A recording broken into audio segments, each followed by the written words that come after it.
Anak lelaki saya mencampakkan duit ke muka saya. Dengan pandangan yang dingin dia merenung saya dan berkata, "Ambil duit nih dan tinggalkan lelaki itu sekarang." Saya menunduk memandang uang kertas Rm100 yang bertaburan di lantai. Rasa seolah-olah seluruh hidup saya yang berkorban demi anak hancur dipijak-pijak hanya karena uang beberapa keping itu. Dengan tangan yang menggigil, saya memungut uang tersebut lalu menampar pipi anak saya sekuat hati. Adakah cinta yang mungkin menjadi cinta terakhir di usia 61 tahun ini telah membuatkan saya menjadi begitu tegas sehingga sanggup menampar pipi darah daging saya sendiri?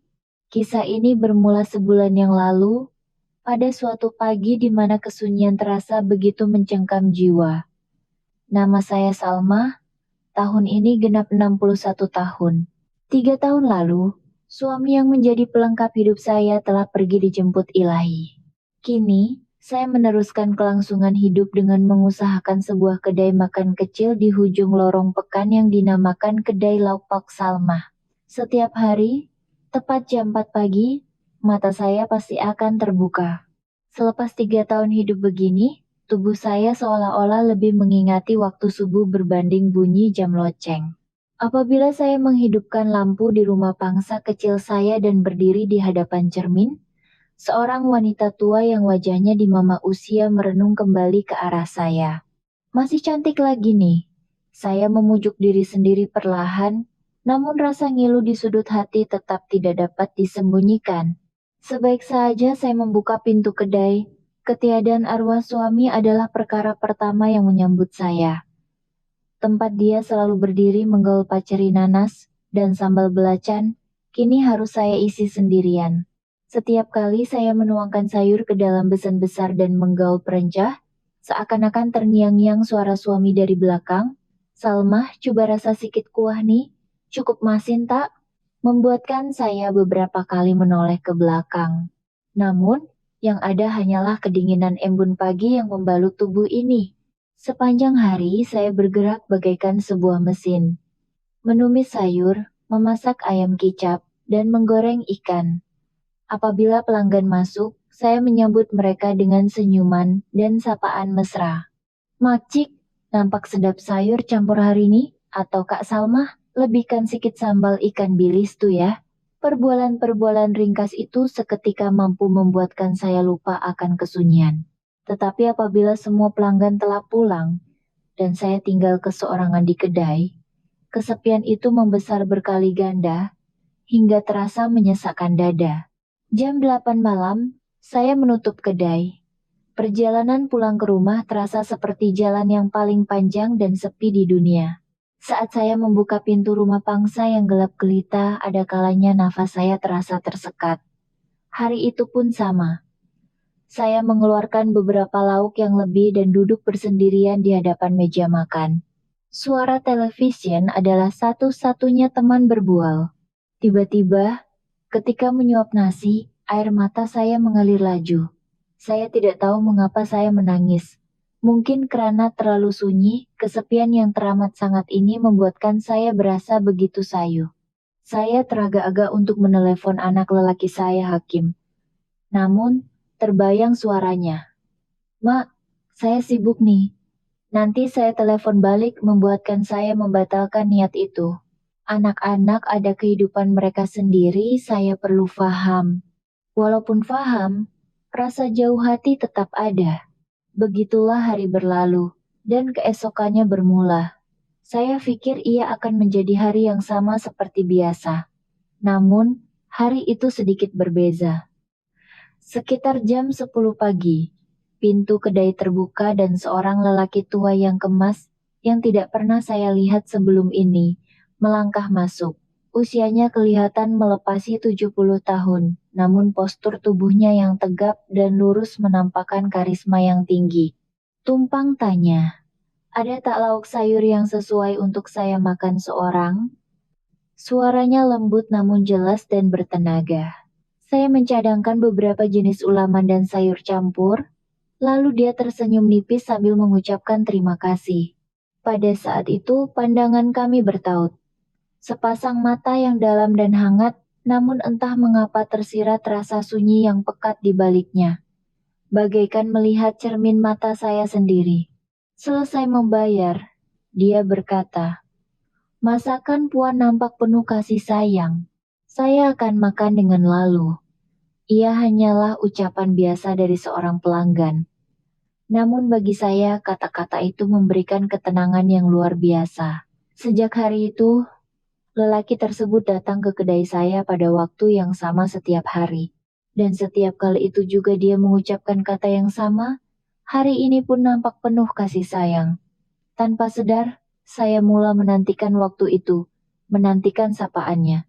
Jantung saya yang seolah-olah terhenti selama 3 tahun mula berdegup kembali sedikit demi sedikit. Jika Anda menyukai kisah saya setakat ini, dan ingin tahu kelangsungan kisah cinta senja saya, jangan lupa tekan butang langgan, suka, dan tetapkan lonceng notifikasi. Sokongan Anda amat bermakna bagi saya. Kehadiran beliau yang saya sangkakan hanya pelanggan biasa, mula mencipta riak-riak kecil dalam hidup saya yang kering kontang. Setiap pagi jam 10, apabila lonceng kecil di pintu kedai berbunyi ting, jantung saya akan berdegup laju. Encik Jalil kini saya sudah tahu namanya akan melangkah masuk dengan senyuman yang redup. Hanya dengan senyumannya, kedai yang suram terasa seakan-akan disinari cahaya. Pada suatu hari, ketika saya sedang bersiap untuk menutup kedai, lampu Kalimantan di dalam bilik stor belakang mula berkelip-kelip dengan bunyi berdengung sebelum terus terpadam. Stor menjadi gelap gelita. Saya memanjat kerusi dengan susah payah untuk menukarnya. Kebetulan Encik Jalil melangkah masuk. Melihat keadaan saya, dia bergegas datang. "Salma, bahaya tuh. Nanti jatuh. Biar saya yang buatkan." Dia memegang bahu saya dengan berhati-hati dan membantu saya turun. Saat tangannya menyentuh bahu saya, terasa seperti ada aliran elektrik yang tidak disangka-sangka mengalir di tubuh ini. Terkejut, saya tanpa sadar merenung wajahnya. Dia memandang saya dengan riak risau. Dia melangkah masuk ke stor, mengambil tangga kecil yang belum sempat saya kemas, dan menukar lampu itu dengan begitu cekap. Seolah-olah itu adalah rutin hariannya. Seketika kemudian, stor kembali terang benderang. Sambil memandang sekeliling, dia tersenyum. "Dah siap. Sekarang dah selamat." Pada wajahnya yang tersenyum itu, saya terbayang wajah arwah suami. Arwah juga sangat pandai bertukang dan membaiki barang. Ingatan itu membuatkan hati saya sedikit tersentuh. "Terima kasih banyak-banyak, Encik. Macam mana saya nak balas jasa nih? Boleh saya belanja makan malam?" Saya bertanya serba salah. Dia menolak dengan lembut. "Tak apalah, bukan susah pun, tapi kalau Puan tak keberatan boleh belanja saya secawan kopi panas." Hari ini tiba-tiba saya teringin nak minum kopi yang wangi. Kami duduk berhadapan di sebuah kopi tiam kecil berhampiran kedai. Itulah kali pertama kami bersemuka bukan sebagai pelanggan dan pemilik kedai, tetapi sebagai seorang lelaki dan seorang wanita. Bertentangan dengan sangkaan saya bahwa suasana akan menjadi canggung, dia membuatkan saya berasa selesa seolah-olah kami sudah kenal lama. "Dah berapa lama berniaga lauk pauk nih?" Tangan Salma bukan biasa-biasa tanyanya. "Sejak arwah suami ada lagi, dah lebih 15 tahun. Bukanlah pandai sangat, cuma seronok bila tengok pelanggan makan dengan berselera." "Oh, bermula dengan arwah suami ya?" Suaranya mengendur sedikit. Saya dapat mengagak dengan samar-samar bahwa dia juga telah kehilangan istrinya. Tanpa sadar, saya mula bercerita tentang diri saya. 3 tahun lepas dia pergi dulu. Rebah, tiba-tiba masa tengah kerja kat kedai. Semasa bercerita, kerongkong saya terasa sebak. Ini adalah kisah yang sukar untuk saya kongsikan dengan sesiapa. Malah dengan anak sendiri Hakim, saya pendamkan karena takut menyusahkannya. Encik Jalil mendengar dengan tekun, lalu menghulurkan tisu dengan berhati-hati. Kemudian dia mula membuka ceritanya. "Saya pula dah 5 tahun. Ingatkan demam biasa, rupa-rupanya kanker paru-paru tahap akhir. 6 bulan lepas tuh dia tinggalkan saya tanpa sempat berbuat apa-apa. Kesedihan terpancar di ujung matanya. Hari itu, kami berkongsi cerita yang begitu mendalam. Sukar dipercaya bagi dua orang yang baru pertama kali meluangkan masa bersama. Keperitan berpisah mati, kesunyian yang menggigit, kekosongan di malam hari, dan kerinduan kepada yang telah pergi. Kami membelek luka masing-masing, dan tanpa kata-kata, kami saling memujuk. Kisahnya adalah kisah saya dan kesedihan saya adalah kesedihannya. Ketika melangkah keluar dari kopi tiam, dia berkata, "Terima kasih Salma. Malam ini terasa sangat hangat dan bermakna. Ketenangan yang diberikan itu tidak saya sangka akan menjadi bara yang kembali menyalakan api kehidupan saya yang telah beku." Hari itu saya sadar, kesunyian manusia mungkin berbeza bentuknya, tetapi kedalaman dan warnanya sangat serasi. Kesunyian itu sendiri adalah bahasa yang paling jujur untuk kita memahami orang lain. Seiring dengan kekerapan bertemu Encik Jalil, hidup saya mulai mendapatkan semula warnanya. Seperti televisi hitam putih yang perlahan-lahan bertukar menjadi berwarna-warni. Pada satu hujung minggu dia bertanya, "Kalau Salma ada ke lapangan hujung minggu ini, sudi tak temankan saya berjalan-jalan ke Taman Botani? Bunga-bunga tropika sedang kembang cantik sekarang." Ia adalah ajakan janji temu pertama yang saya terima di usia 61 tahun. Jantung saya seakan luruh, namun tanpa ragu saya mengangguk. Mungkin jauh di sudut hati, inilah saat yang telah lama saya nantikan. Hari itu kami berjumpa di pintu masuk taman.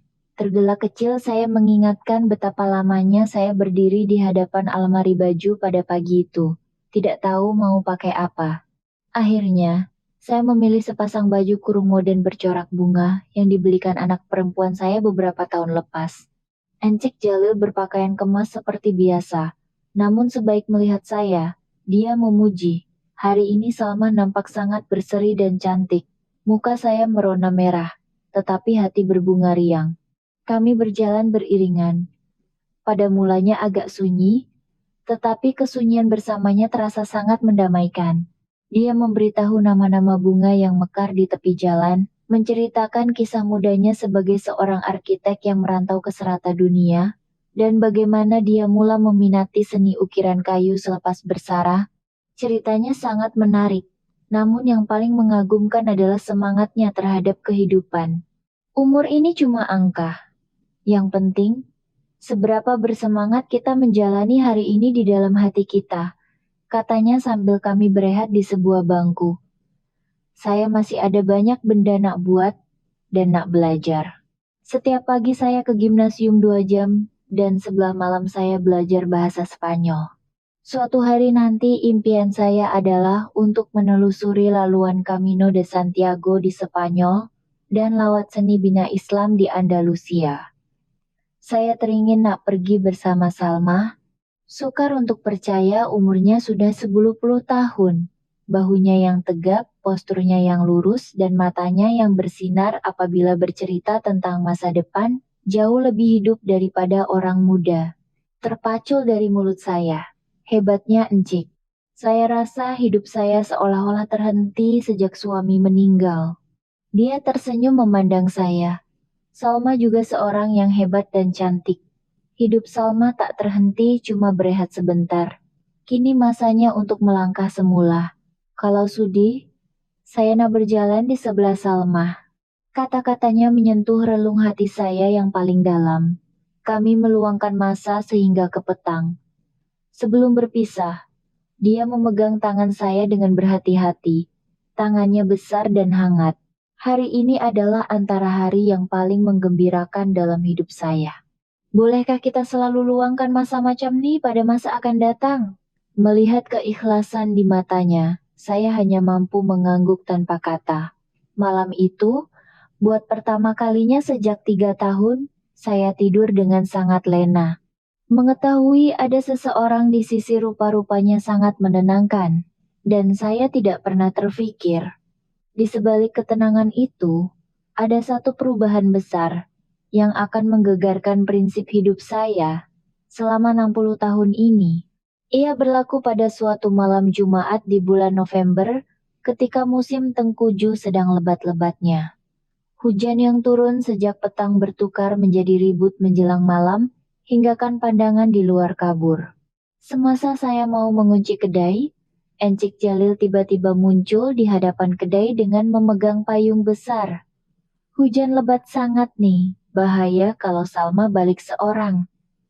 Biar saya hantarkan. Walaupun terkejut, hati saya rasa sangat terharu. Kami berkongsi satu payung menuju ke rumahnya. Memandangkan rumahnya lebih dekat dari kedai, dan saya tidak sanggup membiarkannya mereda hujan keseorangan selepas menghantar saya. Rumahnya adalah sebuah banglo yang sangat luas dan selesa, jauh berbeza dengan rumah pangsa saya. Bau harum kayu memenuhi ruang, dan hasil ukiran tangannya tergantung kemas seperti di galeri seni. Tunggulah sekejap sampai hujan reda. Saya buatkan air teh panas, katanya sambil menghulurkan tuala kering untuk saya mengelap baju yang basah, lalu dia menuju ke dapur. Dari belakang saya melihat kelibatnya yang cekap menyediakan makanan.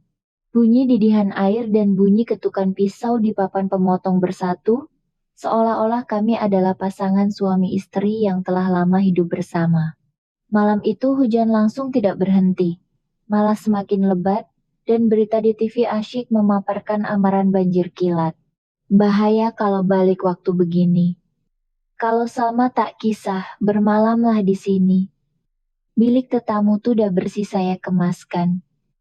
Saya tidak mampu menolak, atau mungkin hati saya memang tidak mau menolak. Saya berbaring di bilik tetamu tetapi mata tidak mau lelap, bukan karena canggung di tempat baru, tetapi debaran jantung memikirkan kami berada di bawah bumbung yang sama.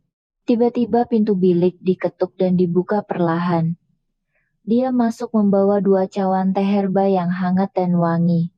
Salma tak boleh tidur, saya pun sama. Boleh kita minum teh ini sekejap? Boleh. Dia duduk di birai katil.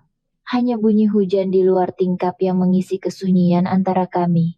Salma, panggilnya dengan suara yang perlahan. Dia meletakkan tangannya di atas tangan saya. Bolehkah saya memeluk Salma? Saya tidak menjawab, sebaliknya meletakkan cawan teh dan merangkul lehernya. Malam itu kami bersatu, tubuh dan jiwa saya yang telah beku selama 3 tahun seakan-akan cair di bawah sentuhannya yang hangat. Segala sel kewanitaan saya seolah-olah bangkit kembali. Pelukannya lebih hangat dan sasa dari yang saya sangkakan.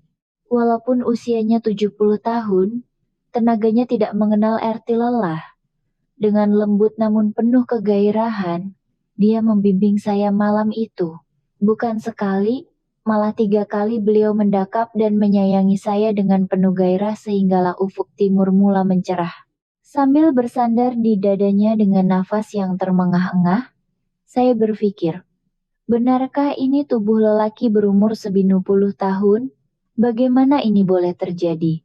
Secara fisikal saya kepenatan dan bagai nak cair. Namun hati saya berasa sungguh penuh. Perasaan bahwa saya masih hidup, bahwa saya masih seorang wanita yang layak dicintai ia suatu kebahagiaan yang tidak terperi. Saya hanya mampu menduga bahwa semangat dan kehangatan lelaki ini bakal menjadi permulaan ribut besar yang akan mengubah baki hidup saya. Sejak malam itu hubungan saya dan Abang Jalil, begitulah saya memanggilnya, kini menjadi semakin mendalam. Kami menjadi kekasih.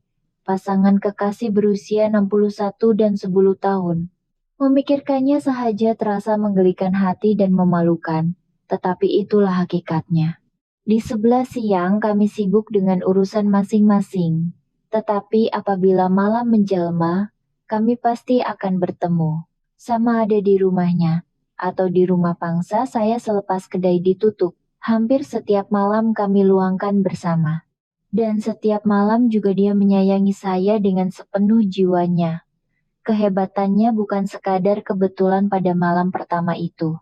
Pada mulanya saya terkejut dan sedikit terbeban, tetapi lama-kelamaan saya mendapati diri saya diam-diam menantikan saat bersama dengannya. Berada dalam pelukannya membuatkan saya lupa segala masalah dunia. Saya hanya menjadi seorang wanita yang dicintai.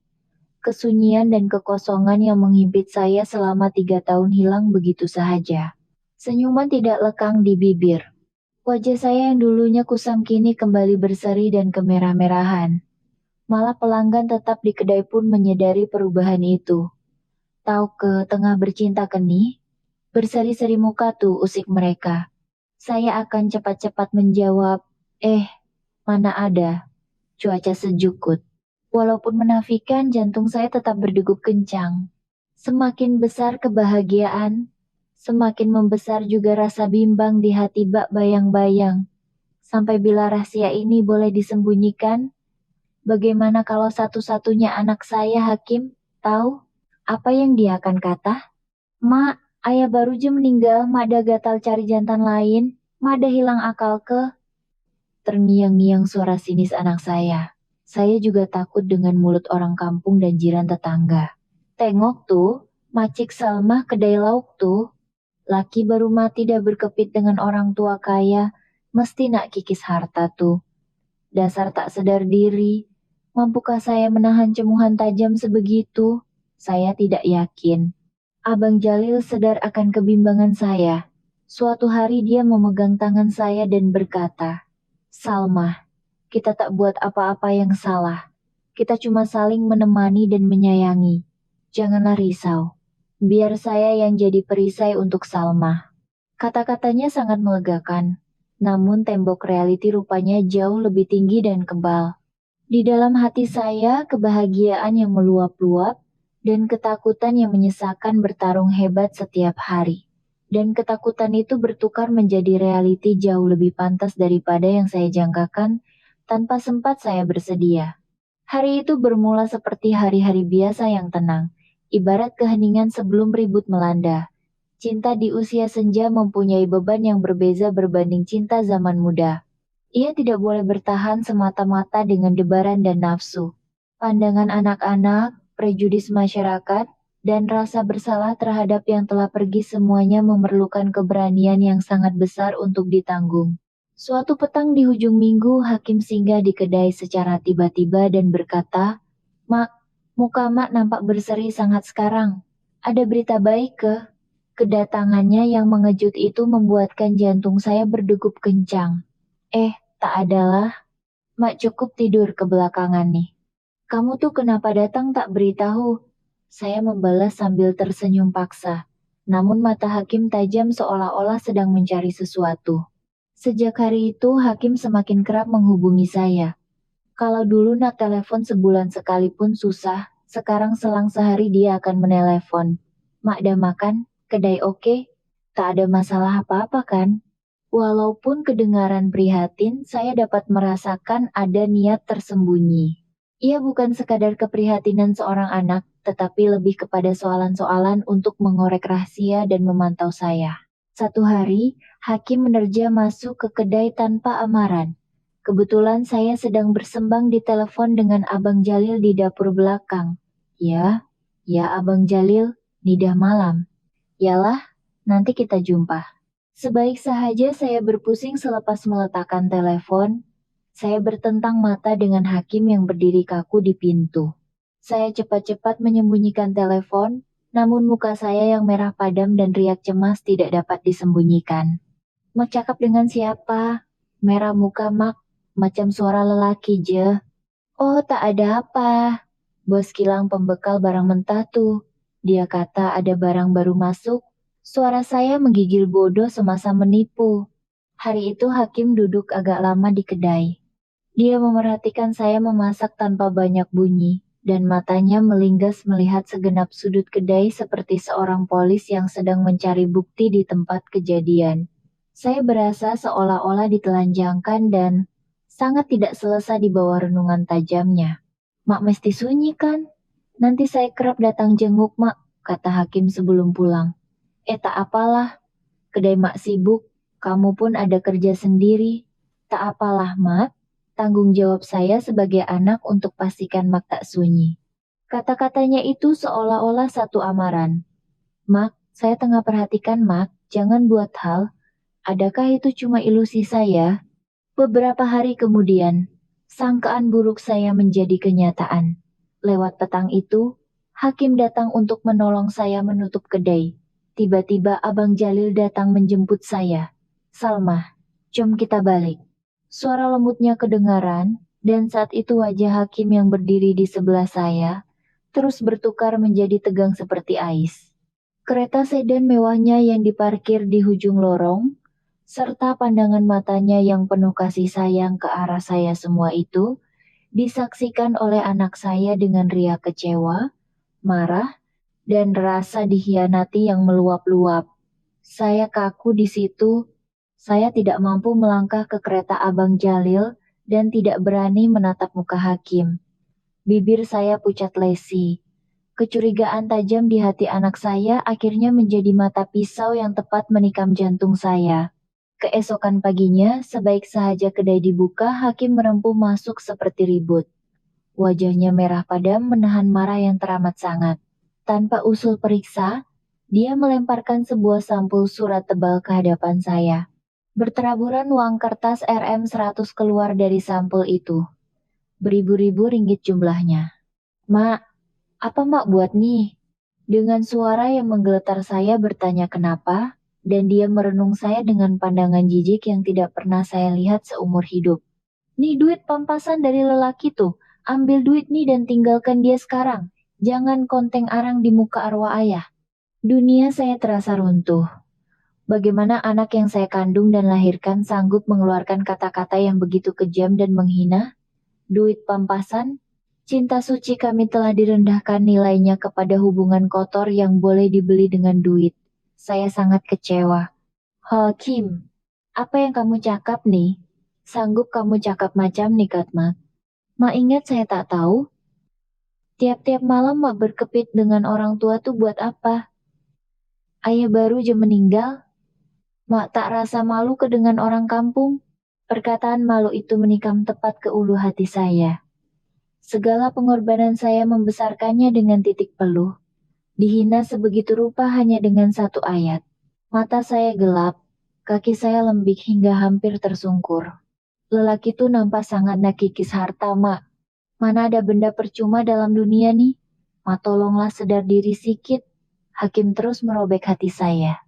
Pada saat itu seolah-olah ada benang yang terputus di dalam diri saya. Kesedihan dan kehinaan itu bertukar menjadi kemarahan yang tidak tertahan. Dengan tangan yang menggigil, saya mengutip uang yang berteraburan di lantai. Saya bangun, dan dengan sekuat tenaga, saya menampar pipi Hakim. "Pang!" Bunyi tamparan bergema di seluruh kedai yang sunyi itu. Hakim memegang pipinya dengan wajah yang amat terkejut. Seumur hidupnya, tidak pernah sekalipun saya naik tangan ke atasnya. Jauh sekali rotan, jentik pun tidak pernah. Tapi kini, saya menampar anak teruna saya dengan duit. Air mata saya mengalir laju. "Keluar! Keluar dari kedai aku!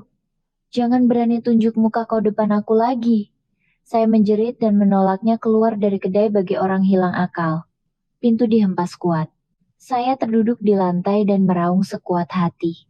Kesan tamparan di pipi anak saya mungkin merah, tetapi luka di hati saya berdarah teruk. Mampukah luka ini sembuh? Kemanakah uang yang kotor ini dan kesan tamparan itu akan membawa hubungan kami anak beranak? Kedai yang dilanda ribut Hakim kelihatan seperti medan perang. Lokpok tumpah berselerak di lantai bercampur dengan air mata saya. Berjam-jam saya menangis di situ. Rasa bersalah karena menampar anak, luka mendalam akibat dihina anak sendiri, dan rasa benci pada diri sendiri yang mencipta tragedi ini membuatkan saya seolah-olah tercekik. Perkataan malu berulang kali bergema di telinga. Adakah saya seorang ibu yang memalukan? Adakah berdosa saya jatuh cinta lagi selepas 3 tahun suami meninggal dunia? Rasa bersalah kepada arwah suami dan maaf kepada anak datang menghempas sebagai ombak besar yang menarik saya ke dasar lautan gelap. Dengan tangan yang menggigil, saya mengambil telepon bimbit. Saya merenung nama sayangku di skrin untuk masa yang lama. "Abang Jalil." Saya ingin mendengar suaranya, tetapi saya tidak sanggup berhadapan dengannya. Saya tiada kekuatan untuk mempertahankan cinta ini. Saya tidak mampu membelakangkan air mata dan wajah anak yang terluka. Akhirnya, saya tidak menelepon, tetapi menghantar satu message ringkas. Abang Jalil, maafkan saya, kita berhenti di sini saja. Saya rasa kita tak boleh teruskan. Tolong jangan cari saya lagi. Jari saya terketar-ketar menekan butang hantar. Jantung saya bagai luruh ke tanah. Serta-merta dia menelepon, tetapi saya tidak menjawab. Saya tidak boleh jawab. Kalau saya dengar suaranya, pertahanan diri yang saya bina pasti akan runtuh. Saya mematikan telepon. Inilah pengorbanan minimum yang boleh saya buat untuk anak dan arwah suami, itulah yang saya bisikkan untuk memujuk diri. Sejak hari itu, saya kembali menjadi Salmah 3 tahun yang lalu. Balu yang keseorangan. Malah, saya terperosok ke dalam terowong yang lebih gelap. Saya menutup kedai dengan menampal notis tutup sementara atas urusan pribadi. Selama beberapa hari, saya tidak melangkah keluar rumah walau setapak. Tidak makan, tidak tidur. Nak pandang luar tingkap pun saya tidak berani. Takut kalau-kalau dia berdiri di depan kedai, atau keretanya ada di ujung lorong. Kenangan manis bertukar menjadi racun yang menyelinap ke segenap tubuh. Sentuhannya yang hangat, renungannya yang penuh kasih, bahunya yang sasa tempat saya bersandar, dan dekapannya yang penuh berahi, semuanya kini menjadi serpihan kaca tajam yang menghiris hati. Saya tidak sangka sekelumit kebahagiaan boleh membawa kepada kesunyian dan penderitaan yang begitu maha dahsyat. Kalau dari awal tak berjumpa, kalau tak tahu rasa debaran ini, kalau tak merasai kehangatannya, tak adalah hati saya hancur berkecai begini. Saya berselubung di bawah selimut dan menangis tanpa suara. Dalam kesunyian dan kerinduan yang memuncak, saya layu seperti bunga yang kekeringan. Adakah terowong ini ada penghujungnya? Genap seminggu saya mengurung diri dalam bilik gelap, terputus hubungan dari dunia luar. Fisikal dan mental saya sudah hancur luluh. Wajah saya cengkung karena tidak menjamah nasi atau air. Ketika itu, kedengaran pintu rumah diketuk bertalu-talu seolah-olah mengetuk pintu neraka. Mula-mula saya ingat itu hanya halusinasi. Tetapi suara yang memanggil sangat nyata. Salma, ini saya Jalil. Saya tahu awak ada di dalam. Selagi pintu ini tak dibuka, selangkah pun saya takkan berganjak. Suaranya tegas, tetapi syarat dengan kesedihan dan kerisauan yang menembusi pintu hingga ke jantung saya. Saya menutup telinga, tak mau dengar. Kalau saya jumpa dia, pintu hati saya pasti akan terbuka semula. Tetapi dia betul-betul tunaikan janjinya. Sejam, 2 jam, sampailah matahari terbenam dan malam melabuhkan tirai, dia tetap teguh di depan pintu. Walaupun jiran tetangga lalu lalang sambil menjeling, dia langsung tidak peduli. Akhirnya, saya yang mengalah. Kalau dibiarkan, mahunya dia bermalam di situ. Dengan langkah yang terhuyung-hayang, saya membuka sedikit celah pintu. Wajahnya kelihatan sangat cengkung selepas seminggu. Janggut yang tidak bercukur, mata yang cengkung, dan riak wajahnya yang berkerut menahan sedih saat melihat keadaan saya. Tanpa sebarang kata, dia memasukkan tangannya melalui celah pintu dan terus menarik saya ke dalam pelukannya. Kenapa Salma seksa diri macam nih? Salma tahu tak betapa hancurnya hati saya. Pelukannya masih sama hangat. Kehangatan itu membuatkan segala perasaan yang dipendam meletup seketika. Saya menyembamkan muka ke dadanya dan meraung seperti kanak-kanak. Saya ceritakan semuanya, duit pampasan yang dilempar, makian yang menghina, dan bagaimana saya terpaksa menampar anak sendiri.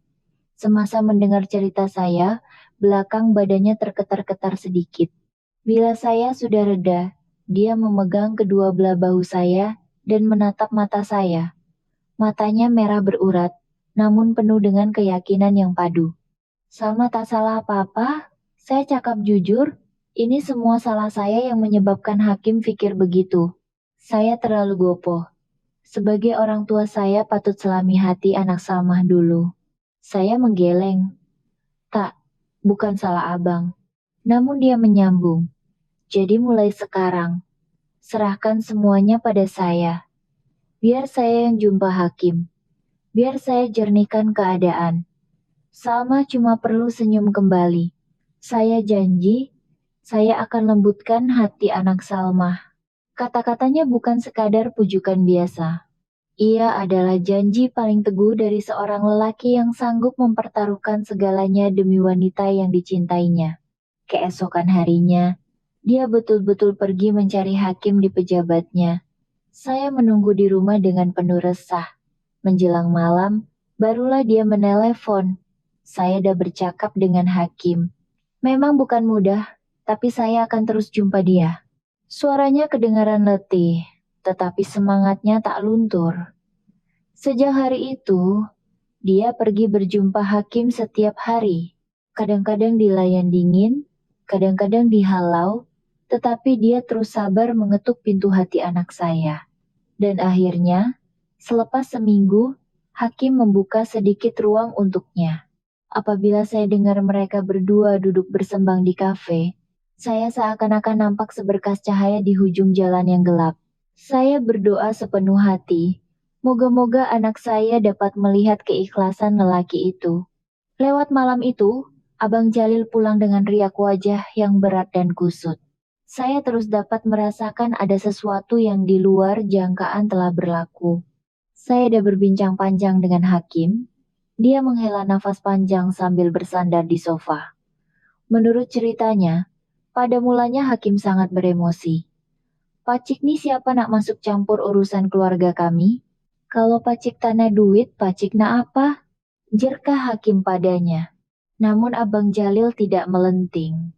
Dia dengan tenang mula menceritakan latar belakang hidupnya, kebanggaannya sebagai seorang arsitek, dan kesunyian yang mencengkam hidupnya 5 tahun selepas kematian istri. Kemudian dia bercerita tentang saya. Bagaimana pertemuan pertama kami di kedai nasi campur, kasih sayang dalam air tangan saya, dan kesunyian yang terpancar di mata saya. Pak Cik nampak semula kehangatan hidup yang hilang selama 5 tahun pada ibu kamu. Bukan sebab duit atau apa-apa niat lain, cuma Salma sebagai seorang manusia yang telah menyelamatkan Pak Cik. Mendengar kejujuran Abang Jalil, sikap kasar hakim mula kendur. Tetapi masih ada riak ragu-ragu di wajahnya.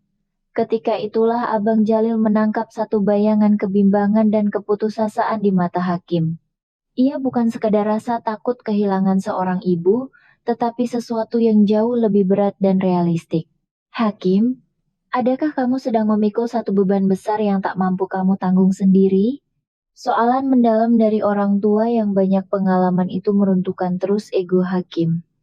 Akhirnya, anak saya menangis teresak-esak dan membongkarkan rahasianya yang mengejutkan. Setahun yang lalu, syarikat pemula IT, startup, yang baru dibinanya telah muflis teruk akibat pandemik dan PKP. Modal pelabur lebur, dan demi membayar gaji pekerja dan pampasan, dia telah meminjam uang dari bank dan juga ceti haram. Ahlong. Hutangnya bertimbun dan berlipat ganda. Karena ego mau menunjukkan dia adalah anak yang berjaya, dia merahasiakan hal ini dari saya dan istrinya, menanggung seksa umpama di neraka setiap hari. Saya ingat nak cagar kedai dan rumah pangsama untuk pusingan modal terakhir. Tapi bila dapat tahu mak nak berkahwin lain, saya takut harta tu akan jatuh ke tangan orang lain dan rancangan saya musnah. Saya memang anak tak guna. Hakim meraung sambil menyembamkan wajahnya ke meja. Rupa-rupanya kemarahan hakim menentang kami bukan semata-mata karena rindukan arwah ayahnya, tetapi berpunca daripada rasa putus asa terhadap kegagalannya dan desakan keuangan yang merantai dirinya. Barulah Abang Jalil faham segala-galanya.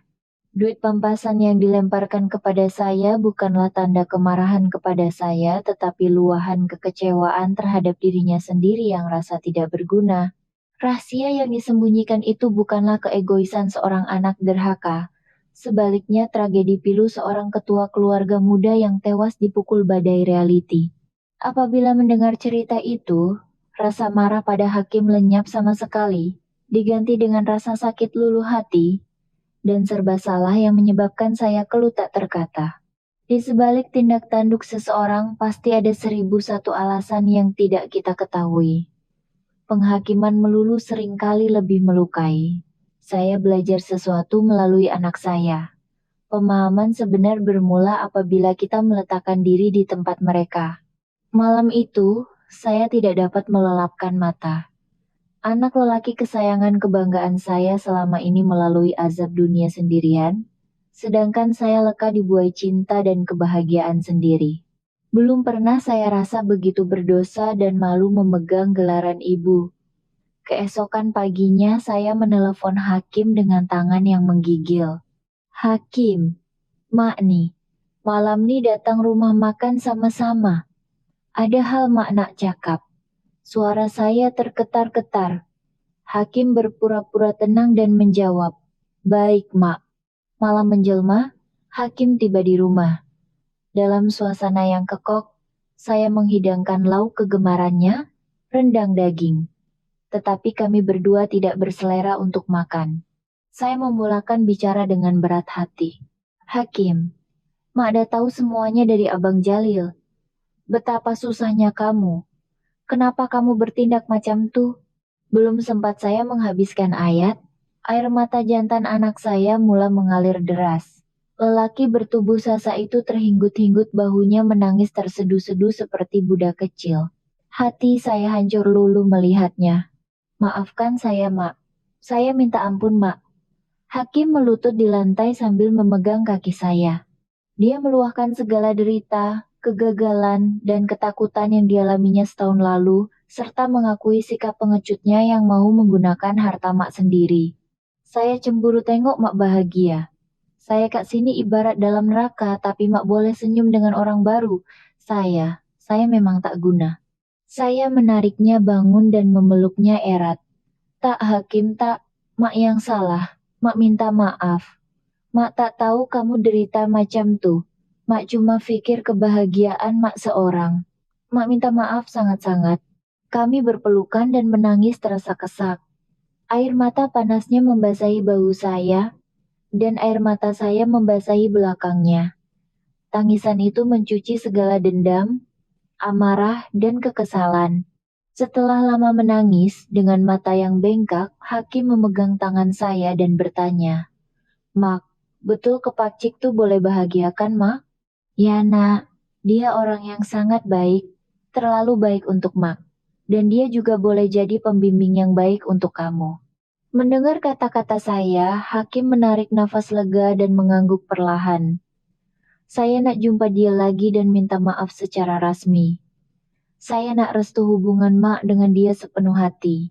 Ayat itu ibarat mengangkat batu besar yang selama ini menghempap dada saya. Pengakuan Hakim umpama memecahkan bisul yang bernanah dalam keluarga kami. Sangat menyakitkan tetapi perlu dilakukan demi penyembuhan. Hujung minggu itu, apabila Hakim membuka pintu hatinya, kami bertiga duduk semula di rumah Abang Jalil.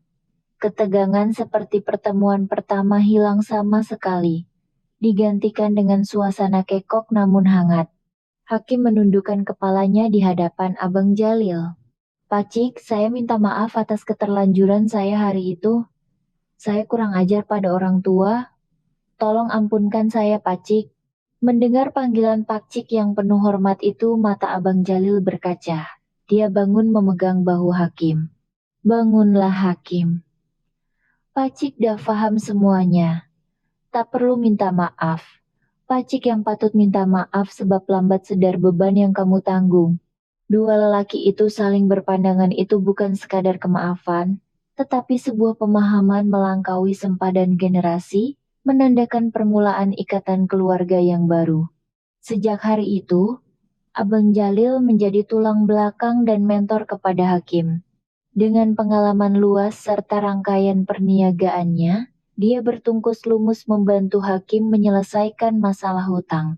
Dia memberikan khidmat nasihat guaman, membantu berunding dengan bank dan pemiutang, malah sama-sama memikirkan model perniagaan baru untuk Hakim bangkit semula.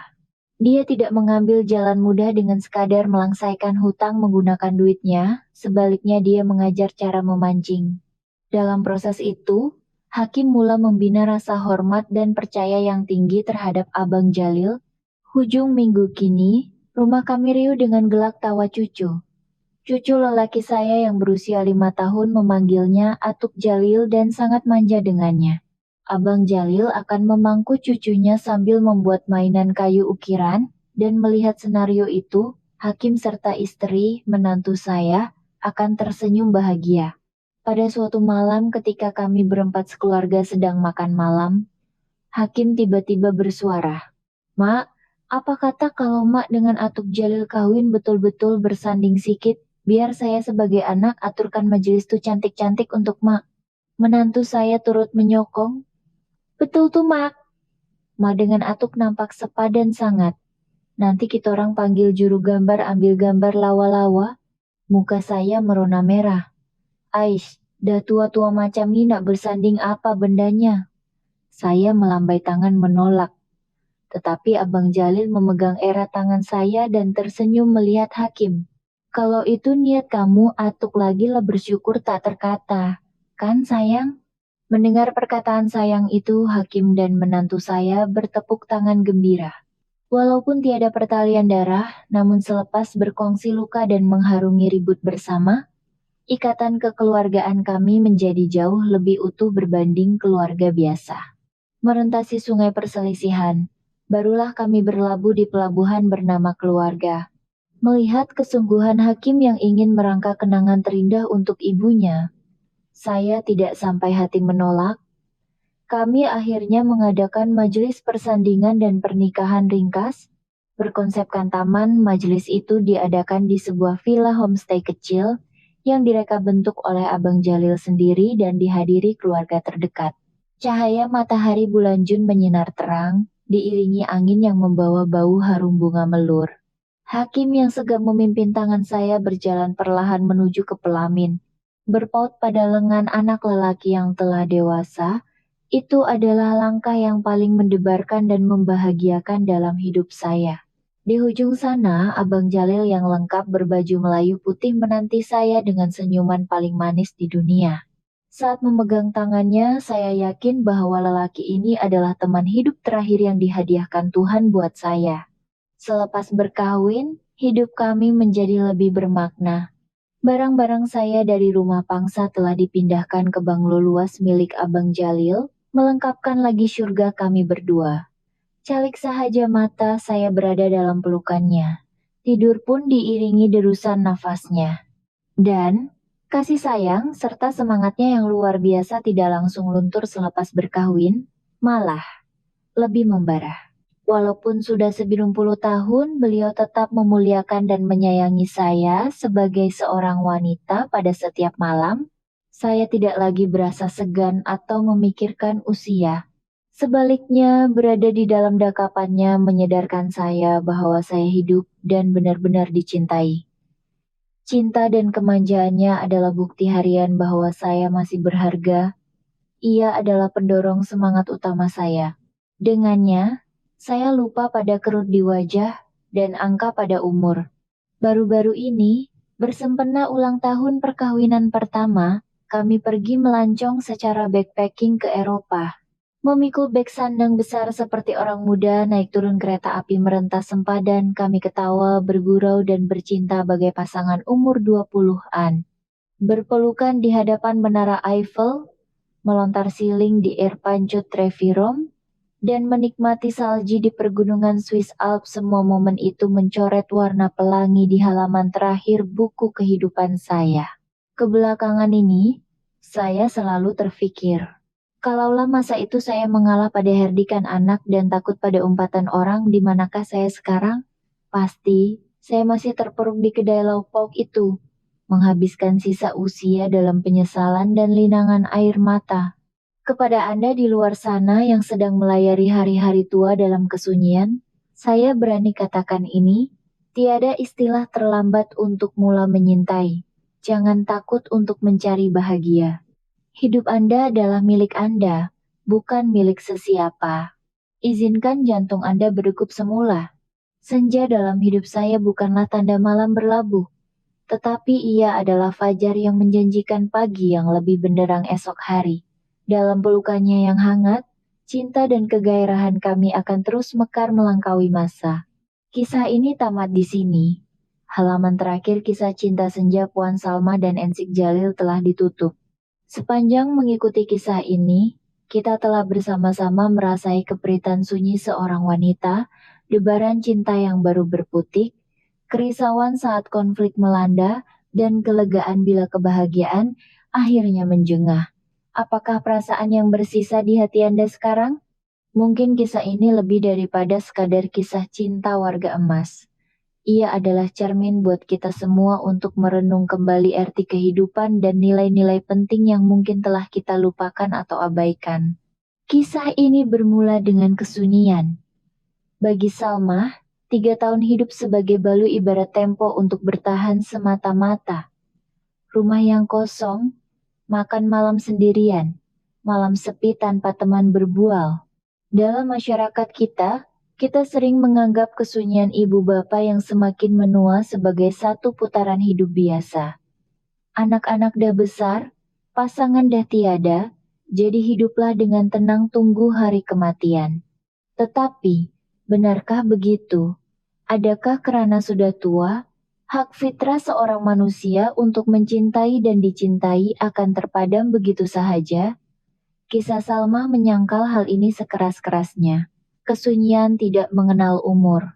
Setiap pagi bangun jam 4 menyiapkan lauk, tetapi hatinya lompang. Kesunyian itu tidak boleh diisi dengan kesibukan duniawi.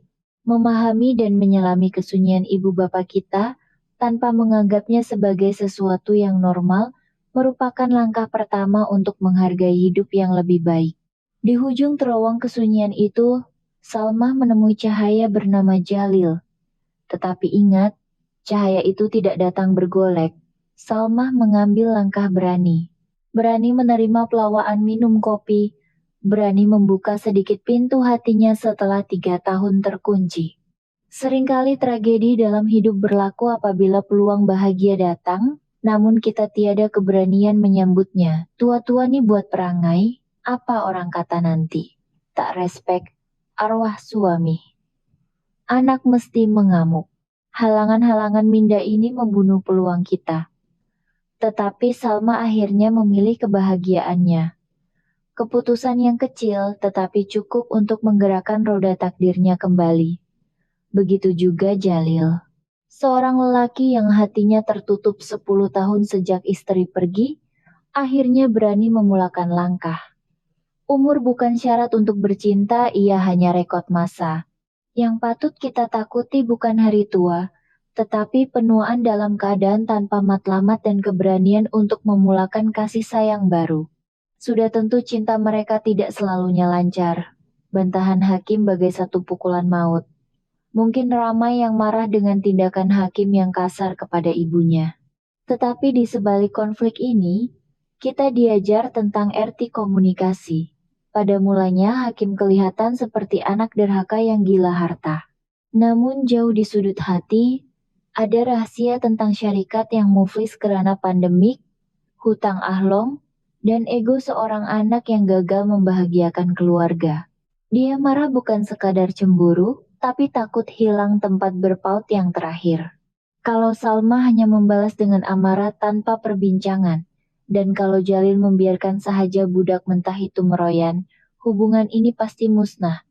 Tetapi komunikasi menyelamatkannya. Mendalami keresahan di sebalik kata-kata kesat anak, dan memahami tangisan di sebalik kemarahan, itulah cinta kekeluargaan yang sebenar.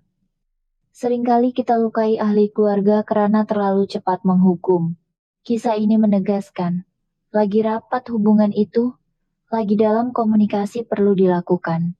Satu lagi elemen penting adalah semangat dan kekhairahan di usia senja. Keintiman fisikal mereka bukanlah sekadar elemen sensasi dalam cerita. Ia adalah jawaban tuntas terhadap skeptikal masyarakat kita, bahwa orang tua sudah hilang rasa berahi. Kisah mereka membuktikan sebaliknya. Keintiman bagi mereka adalah bahasa kerohanian yang berkata, awak masih cantik, kacak di mata saya. Kita masih hidup dan berguna. Rasa dihargai dan dimaukan sepenuhnya oleh seseorang adalah kuasa terkuat mengangkat keyakinan manusia di sebarang umur. Keindahan cinta senja adalah apabila kerut di wajah dan parut duka kehidupan silam diterima sepenuhnya dalam satu paket. Kita tidak wajar memandang enteng cinta senja sebagai benda geli atau tak sadar diri, sebaliknya menghormatinya sebagai karya agung terakhir dalam pentas hidup seorang manusia. Menulis kisah ini mengajar saya betapa indahnya perjalanan hidup dan agungnya cinta manusia. Saya sendiri asalnya memandang serong isu kawin umur senja. Namun Salma dan Jalil membuka mata saya bahwa cinta tak mengenal waktu. Ia adalah keajaiban yang boleh mengetuk pintu tak kira masa. Saya kagum dengan keberanian Salma dan pengorbanan ikhlas Jalil. Malah, pertumbuhan watak hakim yang sanggup merendah ego demi kebahagiaan maknya adalah teladan kekeluargaan yang sejati. Di dalam setiap diri kita, tanpa mengira umur, ada Salmah dan Jalil yang haus untuk menyayangi dan disayangi. Yang membedakan kita adalah, adakah kita cukup berani untuk menjawab panggilan tersebut? Kisah yang dikongsikan ini adalah karya adaptasi kreatif yang diolah untuk mengetengahkan message sejagat, namun setiap persamaan dengan realiti maupun watak-watak di luar sana tidak disengajakan. Tujuan kisah ini diketengahkan bukan untuk mengadili sesiapa, tetapi sebagai perkongsian pengajaran berkaitan cinta senja dan nilai kekeluargaan, agar kita sama-sama menjadi insan yang lebih baik. Bagaimana dengan kehidupan Anda sekarang? Adakah Anda menahan rasa di hati semata-mata karena mengira sudah terlambat? Atau pernahkah Anda secara sadar atau tidak, mengabaikan hati ibu bapak Anda yang sepi sendirian di kampung? Tiada istilah terlewat untuk bahagia, dan cinta sejati mampu meleburkan apa jua benteng halangan yang mendatang. Jika kisah ini sedikit sebanyak menyentuh hati Anda, sudilah kiranya untuk menekan butang langgan, subscribe, suka, like, dan tetapkan lonceng notifikasi untuk terus mengikuti perkongsian kami yang seterusnya. Jangan lupa tinggalkan pendapat atau pengalaman Anda di ruang komen di bawah, agar platform ini menjadi ruang perbincangan yang membina dan mesra.